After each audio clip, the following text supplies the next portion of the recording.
Good evening, everyone. Thanks so much for joining us tonight for our panel on scaling product workflows with Bionics. So quick show of hands, how many folks here are in product? Awesome. So we've got a great product group tonight. Engineering? Dev? All right, representing. Customer success? All right. And am I missing anyone? Sales. Yes, all right, cool. The whole gang's here. All right, so with that, what I want to start out with is a little bit of I guess, a truth or a confession. So how many of you before tonight's event had heard of the term Bionics? Used in the context of product workflows. Okay, awesome. Because I will be completely honest, I had not, and that's why we're all here to learn and to talk about something Max and I were talking about earlier. Is like actually so many of us are already doing Bionics every day. We just didn't even realize there was a term for it. So we're gonna make it happen. How many of you are already doing some form of workflow automation or operationalizing different workflow processes? Okay, exactly. And that's why we have a few slides. I'm gonna just get us over there. Thank you, Clubhouse team, for putting these together. I thought at least 3 concrete examples might help just frame what we'll be talking about tonight. Any users of if, this, then that? We're so addicted to it. Or Zapier, right? How it ties together, obviously, different tools and systems and helps automate those different workflows. Fullstory, Clubhouse, and Slack. A beautiful marriage here, right? Maxwell, you wanna talk about the workflow here that you guys have together? Which one is this? This is the decision tree with Clubhouse. Yeah. Oh, awesome. Yeah, you got Mike? Perfect. So one of the things we realized as we were scaling as a company was often there are just things you need or request all the time that just happen, email, walk up to a conversation to someone's desk. And we realized, like, if we could just make it so seamless where you didn't have to get out of your desk to just get the things you needed to do your job, that would make working so much more enjoyable. So basically we built a bot leveraging Slack to just basically say, well, just a simple decision tree, what is it that you need? And just be able to interpret that and then take you down a flow to pull information out of yourself. And then interpreting wherever that information went, sent a request to the person who delivered what you needed. So simple as, hey, my mouse just broke and I need a new one. All right, that's just simply 3 clicks and then that request goes to facilities. Or it can be, hey, engineering, I found this bug while I was talking to a customer. 5 clicks, boom, engineering has a bug with the right context into Clubhouse, into their appropriate workflow to the right Valor engineer or the bug fixing engineer. And it just makes life so seamless. And that like allows you to just say, all right, it's just easy to like request and like sort of do the mundane things so I can spend my brain doing more important things. Awesome. And we'll hear that throughout this panel tonight. And then last but not least, I'm actually going to put one of our Workbench founders on the spot, Edward, who's sitting in the front row. I might have him come up. And you are a Bionic, if you didn't know this, Catalyst and Salesforce. If you want to just give a 2-second kind of description of how you guys build workflow automation for customer success. All right, just really put me on the spot. I'm CEO of Catalyst. We're a customer success platform to make CSMs and salespeople actually much more efficient at their jobs. So our hashtag is take down Salesforce and Gainsight. So those are small targets. And I think, first of all, I haven't really seen this slide before, so let me just read it real quick. Cool. So Catalyst sits on top of Salesforce, so we sync bidirectionally with Salesforce. Obviously, every company uses Salesforce, so we're not going to take that away from them right now. But we pull in all the data. We pull in accounts, we pull in tasks, we pull in notes.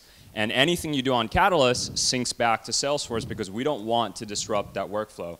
And I think the best thing you want is for salespeople and CS people to work very, very closely. So if a CS person finds out something on a call, they type that note, a feature request into Catalyst. You want that salesperson who's also responsible for the renewal to know about that information. So we send that information back into Salesforce, and hopefully one day we don't need Salesforce anymore, but that's not today yet. Yeah, thank you, Edward.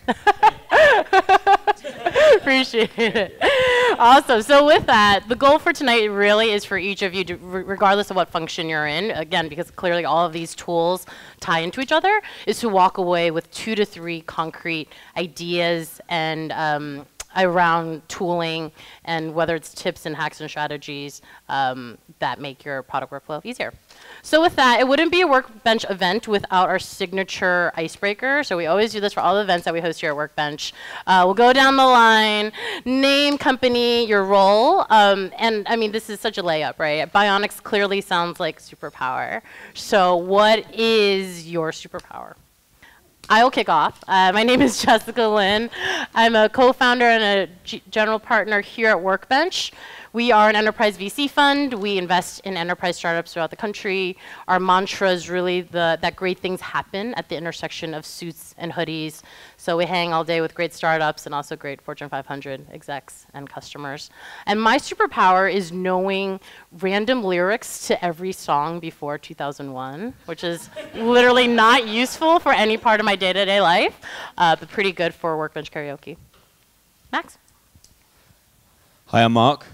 I'm a technical customer success manager at Slack. So my job, hopefully you can all hear me, my job is to come into organizations and help them basically engineer and solutionize Bionics, building workflows, doing whatever they want to do at a custom level and turning it into a reality. Or we end up building it ourselves if teams don't have that kind of like capacity. So that's my job. My special skill. So I listen to Stuff You Should Know, which is a podcast, which is phenomenal. And I've listened to it now for like 3 years. So I think I have pretty much a fact for any single topic that anybody brings up. So what's an example of one? So for instance, this morning, I found out why Spanish flu was called Spanish flu, and it was called Spanish flu because, in case you don't know, in 1919, Spanish flu wiped out like 5% of the world's population after the First World War. And it was called Spanish flu because during the First World War, a lot of the nations had an embargo on press, and Spain was neutral, so it wasn't under embargo. So it was the only nationality in the world that was reporting on this flu item. So it was called Spanish flu because they were the only ones who were talking about it. But it actually started in Kansas. There you go. Really? All right. Told you it was a special We're power. good. We're good. Awesome. Hi, I'm Mariana Tashenko, and I work for Verizon Media. I am the product owner for our video platforms, a few products within it, as well as our analytics platform that's used across Verizon Media. I would say that my special power, or actually recently acquired skill, is that I know way too much about yoga. I became a certified teacher, and it is very helpful when I am dealing with workflows that are extremely frustrating. I know how to channel my yoga knowledge and calm myself down and think clearly and think of a way out of it. Awesome. Very helpful. Maxwell Bonney, Fullstory. My title is kind of a mouthful. Product manager, Bionic operations and strategy. Really just as we grow and scale as a company, making it easier and faster to get work done. Special skill. I have a few. I think talking to random people in elevators and on the subway and at like truck stops. Just like I like random people's stories, and you never know who you're going to meet. And so just my LinkedIn is just littered with random people that I've met across the world. I've never talked to them again, but it's awesome to get their story for 5 minutes. Well, you've got great tips and random stories here from Mark to share. Heather? Hi, my name's Heather, and I'm product lead at Clubhouse. So my job is to build amazing project management tools for y'all. And my special skill, I'm actually going to give you something that I'm hoping will become my special skill. I just started a longsword class, like a fencing class, and I just love the idea of being able to swing a sword like a knight, and that would be my superpower. Nice. So I'm working on it. Cool. I used to fence in high school. We should talk after. Nice. So Shiv with DigitalOcean, I run products there. I have a lot of weird superpowers, so this conversation is really interesting. I'll just pick the most random and weirdest one, which is I have a weird photographic memory of license plates. So I remember the license plates of really. So I will always spot the Lyft or Uber that I ordered because I won't forget. When did you realize you had this skill? as a kid, so I actually remember my father's car and any car that came to a grocery store, I would remember the number plate. And actually, we caught there was a theft, and we were able to catch that way back. I grew up in Tanzania, so this was like now we're unpacking this way too much, but the short story is I was able to locate a car because I remember the number plate, and they're able to catch. That's amazing. Well, we clearly have amazing skills on the superpowers on this panel tonight. We will talk about Bionics now, I promise. So we're going to break up the conversation to three parts, right? So life before Bionics or before workflow automation, life as it is currently, and perhaps or during the process of switching over, and life now. Right, so just to kick off, curious for everyone to chime in on either a process during the product period where things just really sucked or was painful and was super manual, and what was a light bulb moment for either you or your team members to say, hey, we have got to make a change. This cannot last forever. I can go ahead. Please, kick us off. So one of the products that I manage is our video SDK. It comes in a few different flavors, iOS, Android, Roku. And we started to get a lot more customers for it. And we weren't able to, as a product and development team, service them as easily as we were before just because there wasn't enough manpower. And often when we were facilitating integrations with customers, we would have email chains with the account manager, with us, with support, with devs. That wasn't scalable. So we decided to come up with a UI that actually captured all the information that we would collect in this back and forth with multiple people involved, and also have this human touch there where we actually ask questions in a way that the customer success folks working with them would ask them so they didn't feel like they were being left to fend for themselves effectively in this self-service workflow. And so how long did that workflow take to build, to come together? The workflow took about a quarter, I would say. Okay. But the amount of work that it saved us really justified spending that much time on it. Yeah. For us, that was a pretty significant project. Yeah. And as a result, we were able to scale tenfold. And did you, because it touched so many different orgs, did you have to go get buy-in from everyone? I mean, was it pretty clear to everyone involved that this needed to be So built? this particular project didn't actually span multiple orgs, but generally we need buy-in from the dev lead that I work with for any project really, from our head of product, and also from sales teams. Awesome. Heather? Sure, I'll go. Before coming to Clubhouse, I used to run wedding registry at Uxo Group for the Knot. And the wedding registry is a really complicated product. It's got all these touch points from multiple personas. You've got analog and digital workflows like user journeys. And I think this just turned on, that was weird.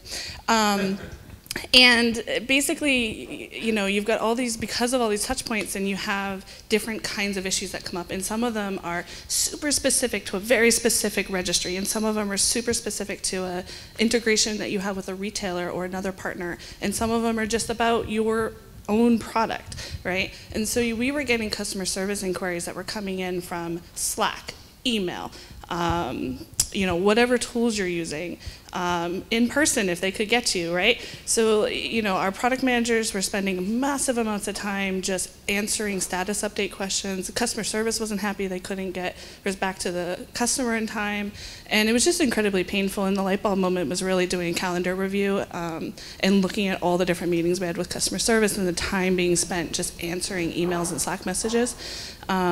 So we operationalized it basically. You know, we created a specific board. We were using Asana at the time for task management, and created custom fields. And it was just very nice to be able to like enter in an issue, be able to assign a root cause to it, and everyone was immediately updated. And I no longer got pinged from customer service saying, "Hey, where's this thing? Can I escalate this problem?" They just had a mechanism to do that very cleanly, and everyone knew exactly the status. So it was really great. That's awesome. So did you send out the Asana to everyone as a part of a status check, or they were pretty self-service that they would go and check it out themselves? It was very self-service. Yeah, and that's the best part about any kind of process, right? Like if it's not self-service, if you need a person to manage your process isn't built right? So it should be just very natural. It should fit into your workflow, and it should be just very self-service, and that's what we were able to accomplish. So one of the biggest problems we had as we grew was we had more and more people. We hired awesome salespeople, hired a lot of frontline support people. We had people on the road talking to customers, and you would be in the office, oh, this thing sounds like a good idea, or this customer had this problem, and we were like, how do we bring all this together, collect it, and then how do we take action on it? So what we ended up building was the output was what we call a top 10 process. But really what it is wherever system that people are in, we enable them to just sort of submit and categorize just the idea, whether it's kind of ill-formed or an actual bug about a customer, and then give it some meta tags, and then plug for Clubhouse.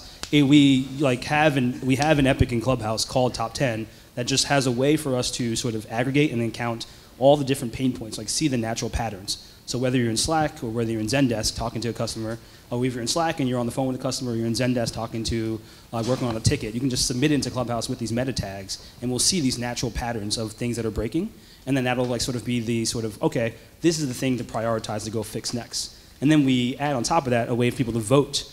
If there's 50 that are bubbling up to the top, we have a way for people to vote and sort of give the top 10 ranking, and then that's the thing this next product cycle will work on to release for those small wins for products, and it's been great for velocity of existing features as opposed to new features.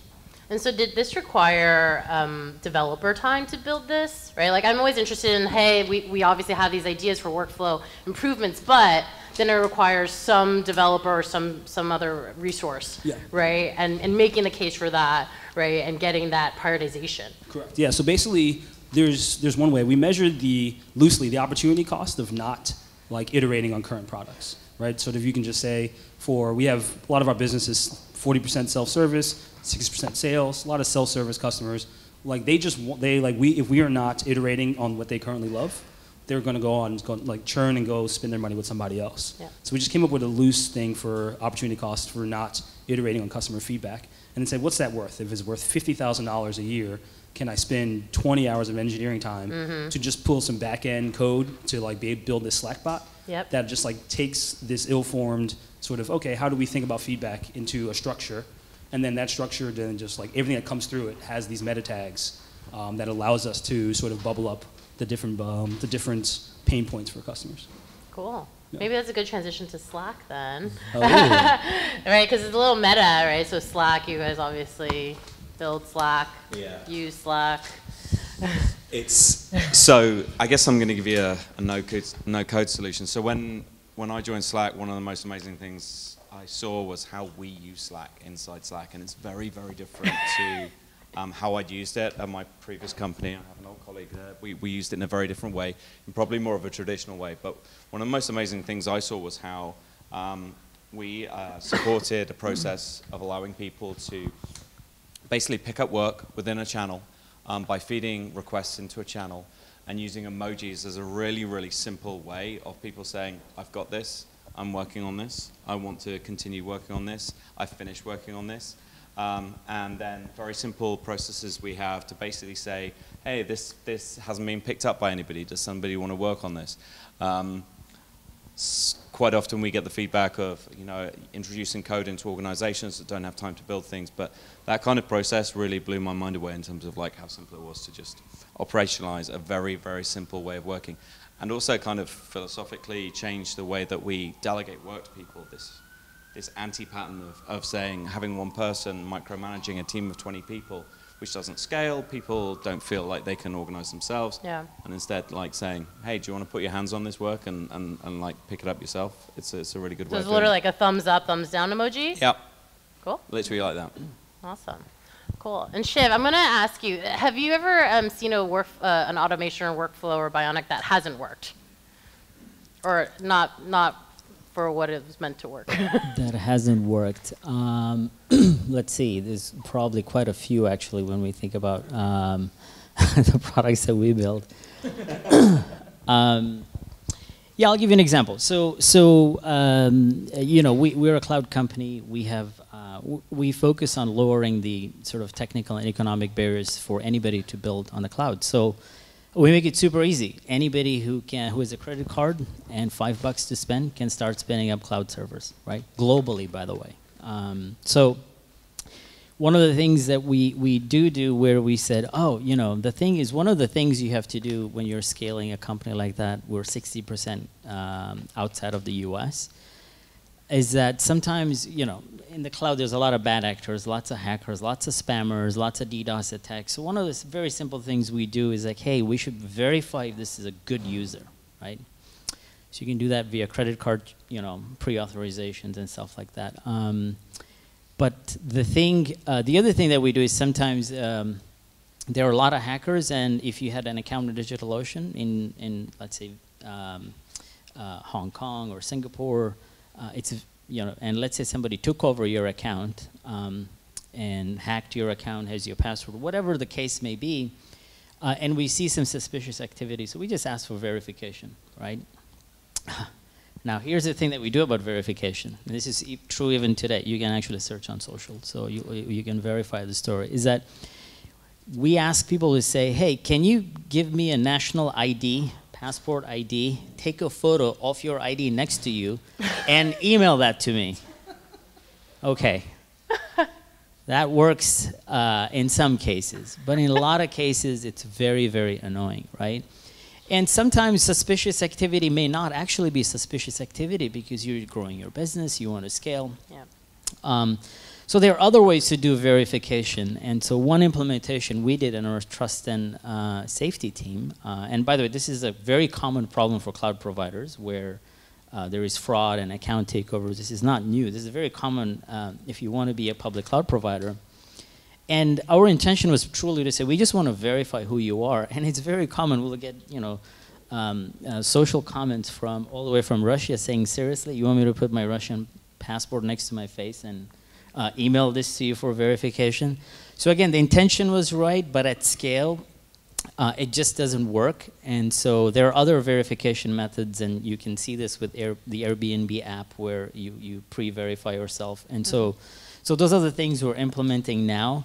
But again, we were moving fast, growing and scaling at a pace that was really, really hard to keep up. And we thought this was a good idea. Hey, we're actually implementing a workflow that would work. But actually, there are many cases it doesn't. And frankly, has the opposite effect where customers who trust us, and you're like, this is just like a violation. It's like, really? You need me to take a picture of me? Yeah. Like, what's going on, right? So this is where, while we had the right intentions, but the scaling of this workflow didn't really work in our favor. So cool. Yeah. Thanks for rolling, co-moderator. Yeah. Cool. So we've talked a little about getting user feedback, a little bit about hearing from customer support. I'd love to hear about the other parts of product and your responsibilities, which also includes analytics, user experience testing, project management. Does anyone want to share any, especially best practices around tooling? I think there's just so many new tools out there today. I'd love to hear a little bit more about your different stacks and how you guys think about it. I can go. I'll give a plug to a Fullstory actually here, because we do this. So, true story. Every Friday we have Fullstory Fridays on our calendar. Okay, we get wine and we go into a room, and we'll go through Fullstory sessions. What time is this? This is usually around 4:30. Okay. And literally, this is open. We are a very remote company, so we have a lot of people who join remotely. And I personally joined these sessions, so it's mostly for the wine. No, I'm just kidding. I'm there to learn about what our users are doing. But, you know, we have segmented our users, different product launches and the like. And we have product design engineering. So all three, the tripod of getting products out, we'll get on a 2-hour session where we'll go through the latest implementations we've done of our product or something new we're beta testing. And we'll observe the different patterns, right? And as a way to say, oh, wow, we launched this new feature about projects. It was meant to organize these resources. Oh, look, people seem to be stuck at this step. Like, this is not working, right? Now, obviously, we also have lots of analytics about every interaction you do on our product and our website. But sometimes, just watching somebody go through that pain gives you tremendous insight that may take way, way longer to sift through all the Looker dashboards that you have and Grafana dashboards you may have in your office, it just won't give you the story.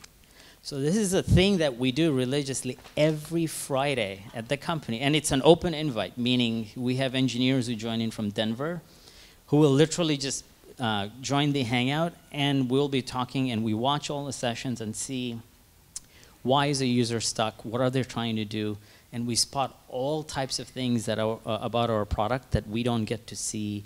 And you know, over time, as you start personalizing your experiences, you know, there's no way you can catch all of this, but when you watch these videos, you can do that. So from a tooling perspective, outside of all of the quantitative tools that we have, the one I personally look for is every Friday, because it tells me the most about the pain that our users are feeling, and it's something that we can act on because we can visualize it. So do you have a workflow for all the feedback that you guys talk about and see in that meeting? Yeah, yeah. So we have all of the feedback. So we'll write a lot of comments as to where we see breakage, and then obviously that posts to Slack. And so there's some historical context too. So when we hire new engineers or onboarding new people, they can always go to that channel and see what were the videos that we reviewed and what were the comments, and then those are the things that we'll go resolve in the next sprint or in the next few sprints. Awesome.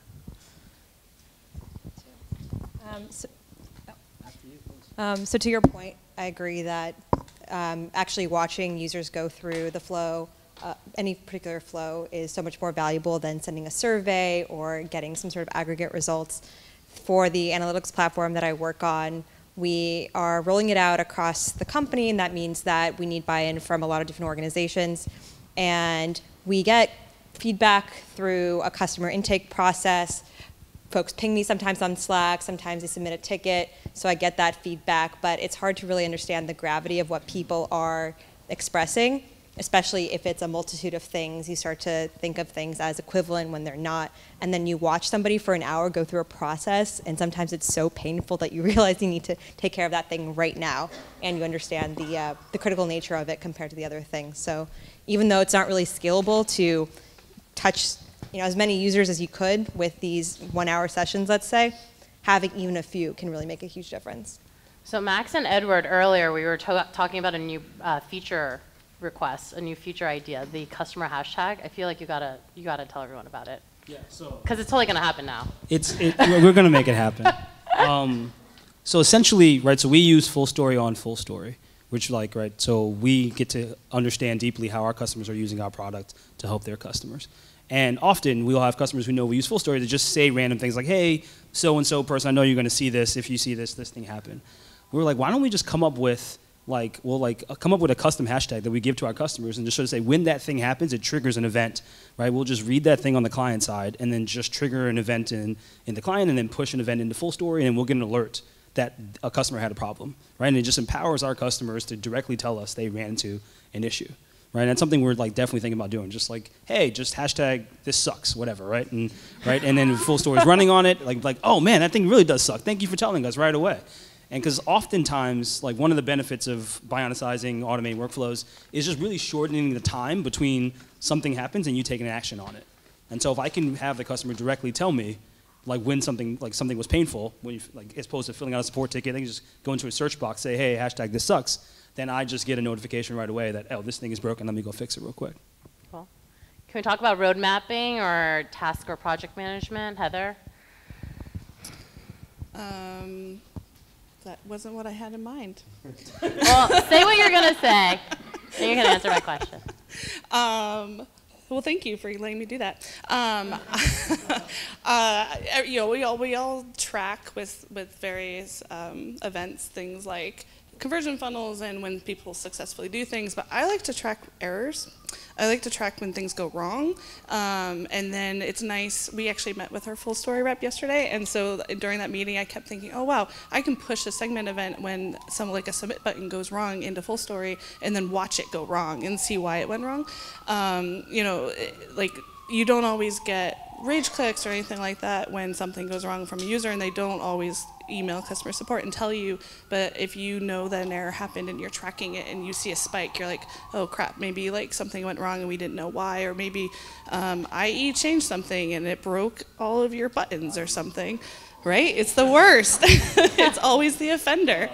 So that's what I was going to say. It's like it's really nice to track your negative use cases as well and use those as triggers. Nice. Mark, you want to add anything? Yeah. One of the great things I get to do is go to visit all of our customers and see how they use Slack. And one of the really, really interesting use cases is we have a way of scoring, assessing how mature people's use cases are inside organizations of using Slack. And I guess it kind of ties back to what we're talking about in terms of there's one, which is, for instance, how many channels are public versus private. You know, we generally find that organizations that have a lot more public than private maybe a bit more mature and open conversations. But one of the other ones I love is their use of basically integrations and from the Slack app directory. I think it's a really, really telling sign of like how mature organizations are in terms of how they're really adding these value adds. All of these tools that we keep on talking about are being used day after day. Above and beyond Giphy, obviously, which is the main one that's... Is that the number one? I'm not saying it's the number one, but it's Okay. pretty heavily used. Okay, cool. So I'm going to just go one last lightning round question and really want to open up to all of you. So the question is, if there's still one workflow you wish you could automate, what would it be? Oh, I'll take that. Communication. Communication is always a nightmare. Like if you poll all of your peers, then they're all going to tell you that they're inundated by Slack and email and notifications from every tool you use, and they just can't keep up with everything. And at the same time, they're also going to tell you, I don't know what's going on with this thing, or I'm not in the loop, or whatever. And that's just super complicated. And I went to this really fascinating lecture like 2 months ago at the Natural History Museum. The woman, her name, I'm going to screw this up, but I think it's Julie Shaw. She's from MIT. And her team works with studying collaboration between robotics, like robots, actual robots, and people, and how they can collaborate in real time. And so they're studying human team interactions, and one of the things that they found was that the most effective teams actually communicate less, not more. And by that, I don't mean like that you tell your team less things. I mean that you communicate smarter, not more often, right? And so I've just been spending a lot of time thinking about just like in our own workflows at Clubhouse, and also Clubhouse as a tool, as a product manager, right? About how we can really enable that like very pinpointed, precise communication to the right audience at the right time with the right information you need. And I just don't feel like I personally ever nailed that, or seen a tool that really nails that. So that's an area that's really exciting to me. What else on the wish list? This one's going to be like the hardest. I have no idea how to do it, so if you guys have ideas, love to talk. Yes. Measuring and then measuring like tech debt by parts of the product, and then assigning like sort of when it reaches a threshold, assigning that for people to work on, right? Sort of like it's hard because it's relative amount of tech debt, and then it's like maybe there's a value conversation about is this feature actually being used? But just being aware of what the tech debt is, having some concept of that, and then assigning it to people to work on so it never reaches a particular level would just be awesome. So if anybody has ideas. I feel like Clubhouse can do that. Plug for Clubhouse. All right. Anything else? I think it kind of like we're not a million miles away from it, and it's super relevant to me, being British and having a very different sense of humor to some people in America. But I'm wondering when like hyper-personalization of like sentiment and persona is like brought through into workflows. So for instance, when I really push that button, and the computer has a way of understanding that like I really meant to say that, or if when I'm typing in caps, that's different to when somebody else is typing in caps, or when I use that emoji, I'm not laughing, I'm actually crying sort of thing. So I'm wondering when that's going to be, and I feel we're not a million miles away from that, but yeah, that's something that I'm waiting for. That's awesome. I think that when you're working across orgs and across teams, it's hard sometimes to get status updates among all of them.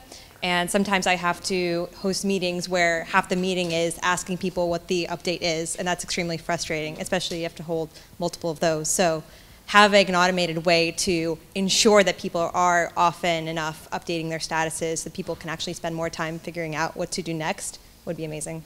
We're making eyes at Clubhouse. All right, Shiv, you want to finish us off with the dream list? I think for the thing that's top of mind, at least for us as a company, we're fairly remote, and we do a lot of things well, and it's been great, but there are things that become much more challenging in a remote environment. So things like, you know, what's the best way to continue communication? I mean, I know we have video technologies and everything, but somehow, at least this is something I've noticed in several different jobs that I've had both remote and not remote, and as remote companies, you still pay a price in terms of communication and overlap. And while we have video, we have Slack, I personally still feel like the remote, working with remote teams isn't quite there yet. So there's some room for whether it's workflows or automation to make that better. Some new ideas, Holograms, some new startup ideas. All right. There you go. So with that, I'm going to turn it over to y'all. Questions for our esteemed panelists? Feedback. You said that you work a lot with remote teams. We're kind of going through a similar thing. I wonder what challenges you face to kind of manage through them. So questions about remote teams. Yeah, so the question is about remote teams and what are some of the challenges. So a couple of things. It's super important. There are things we do really well in terms of when you are a remote employee and get onboarded with our company. We do a really good job of a remote boot camp. We'll go through everything from, like, you know, you should shower in the morning, like pretend you're going to work. I mean, there's a lot of things, and really good things, by the way, they matter. And so we're very good at that. But we don't always, like, for instance, to be self-critical here, like, we don't actually tell employees who are at some of our locations. For instance, we have locations in New York, Bangalore, Cambridge, and Palo Alto now, that, hey, here's the best way to work with remote teams, or how to best optimize our remote teams, right? And what we found is when all teams are remote, it works really, really well, because everybody you're on the same footing, right? So we have that one challenge that I don't think we've really resolved in a good way. And I know you can do things like, hey, if you're in the office, everybody go to a different conference room so that the experience is the same. The other part is just maintaining some cadence of in-person communication. Now, there are all kinds of considerations. For instance, you know, budgets, and you have to travel, and and it's really not always convenient where you say, depending on how your teams are structured too, right? If you're a small pod with product manager, designer, 4 engineers, so you have a 6 to 7 person team, you can meet once every quarter. But we do have some teams that span, you know, whether it's product managers or program managers. We have horizontal teams. It's really hard to go to 4 offsites every quarter, right? You know, you want to meet people in person, but just there are some physical limitations of flying everywhere. So those are some of the things that have been challenging in terms of making sure remote cultures work. And then the last one would be, for them to work, you have to be very good at documentation so that async communication works. Slack is great, and we are a big Slack user. I think we broke the limit for emojis back in the day. At least I was told. So that's great, but the issue is, you know, asynchronous communication in Slack. Like, if you weren't part of the conversation, it's really hard to rewind and figure out, well, what were the decisions that were made? So being good at documenting them, whatever tool you're using, Clubhouse or Jira or Confluence or whatever. So those are the 3 things I would say are still continue to be challenges for us. Awesome. Cecilia? Testing. Okay. Thank you for just an amazing suite of ideas. I'm definitely going to try Fullstory Fridays. But my question is more about, how do you introduce and get buy-in for these different Bionics? Do you just, like, call a meeting and say, hey, I want to try this specific workflow out? Do you test it out, and how long do you test it out for until you decide to adopt it or drop it? Yeah. Awesome question. My Clubhouse friends will know the answer to this. But to me, any kind of process or workflow is simply just a social contract between you and your peers, right? So I like to start off in the same way that you start off any kind of product management task, which is identify your user problem, identify the pain point, and start there. Because if you don't have a pain point, you probably don't need a workflow. It's going to be really hard to sell your team on it. So start by identifying why it's painful. I like to do retros or one-on-ones and gather all that feedback, and then propose a process. and tell people this is just a proposal. If you don't like it, we will change it. It's not a problem. I won't take it personally, right? And then get additional feedback and then implement it and just continue making the promise that you will continue to iterate on it. And anytime someone brings up any kind of problem with your process, just continue to say, no problem, let's change it. Let's talk about what this needs to be different, and don't get married to your process. And as long as your team trusts you that you're willing to iterate on it, then I think they will trust you to implement a new process. So we do something similar, but we take a bit more of a psychological approach as well.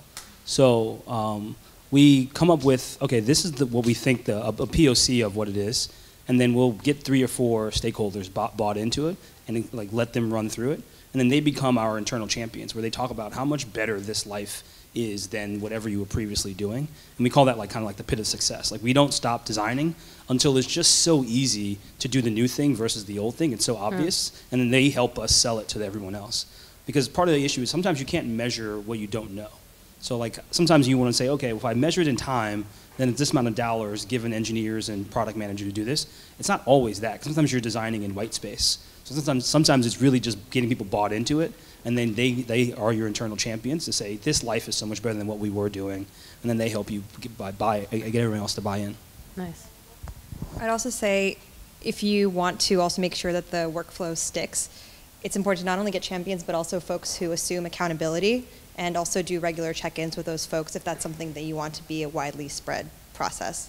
So that's something that in rolling out an analytics platform for different teams, I need to make sure that every sales team head or account management team head, for example, assumed responsibility for that and made sure that everyone on their teams were trained and felt like it was something that they needed to do as part of their remit. Going to build on Maxwell's point. If you want to play a really fun game, take a process, take the 15 people that it took to get something done today, take the minutes it took for them to do, take the context switching, the time it took for them to stop what they were doing, turn around and work on another thing, and add all those minutes up and just take them, divide them by 50% to be slightly optimistic or pessimistic, and then just add a dollar value to it in New York's great financial market, and you'll work out like the value that you're going to introduce by just taking 5% off that time or 10%. And people in the business, so we've covered like all the kind of like the really good process, project management and psychology of it, but they'll ultimately be somebody with a financial bottom line. Yep. Show them that number and they'll just stop everything they're doing to make it happen. That's awesome. 2 more questions. Someone in the front? Yell. So using Fullstory, you get motivation of what needs to be changed or what new product feature you should add or change. Do you have any good strategies to introduce a way to have a constant influx of users that you can test against, like actual customers instead of internal users? Because one challenge we have is we test on internal users, but it's hard to have a big list of customers that are happy to give you honest feedback. Yeah, I think I'm going to share 2 examples that are applicable to a consumer product and a B2B product too. So if you're a B2B product, and I've done this before and we do this even now, form customer advisory boards or user groups that are trusted and constantly get feedback from them, even if even if you didn't have any sophistication of feature flipping or whatever, you can still set up one-on-one sessions and get tons of feedback. On the consumer side, I mean, not every product is lucky to have thousands of users. We have 500,000 active customers, and so our problem isn't getting feedback. Our problem is usually like, okay, we have too many people coming and giving us feedback, and it's kind of the opposite. But so we do a lot of things, like we have a constant beta group that has signed up that we will introduce new products to, and we do a lot of... How big is that group? Is it like in the thousands? Yeah, it's in the thousands, yeah. So, yeah, it's in the thousands, and about 3,000 to 4,000 users. And then we do a lot of feature flipping. So some new product has come out, new feature, we will just turn it on for 1% of the user, 2% of users, 5% of the users, and sometimes we'll turn it on for those specific beta group users, and then we try to make it easy so that feedback they can send via the control, or control panel or email or whatever method that you choose to. Cool.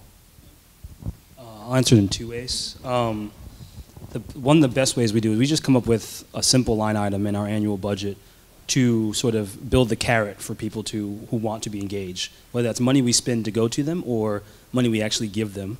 And then we manage that. Right now we're not doing a great job managing it, but there's a tool I want us to sort of invest in. I don't know if you guys ever knew a tool called NomNom previously. They just relaunched as Enjoy HQ. Sophia Quintero, if you guys know her at all, or she's awesome, she's really smart. She's going to help solve this problem where you want to tie the feedback to actionable things that you want to work on in your product, right? So like what she's trying to solve is, like, once you solve how to get people's feedback, people will talk all day. How do you like synthesize that and then like take action on it? And so two things are just have a line item in the budget where you'll go ahead and build a carrot for people to give you feedback, and then invest in a tool that synthesizes that at a way at scale so your product team can take action on it so it justifies the budget that you're spending. Cool. Last question. Yes. Yeah, so I had a quick question about, like, when do you think it's best to automate a process? Would it be like at the beginning whenever you're first trying to roll it out because it's easier, or more towards the end once people have accepted a manual process and now you can roll out some automation? Me personally, manual's cheap and automation is usually expensive, right? So, I personally like to roll things out manually, identify what your process actually is, iterate on it, find a good groove, and then find the most efficient places to automate. Unless you have really cheap automation, but usually it's not, right? So that's my recommendation. Yeah, definitely wait until you know what you're solving for.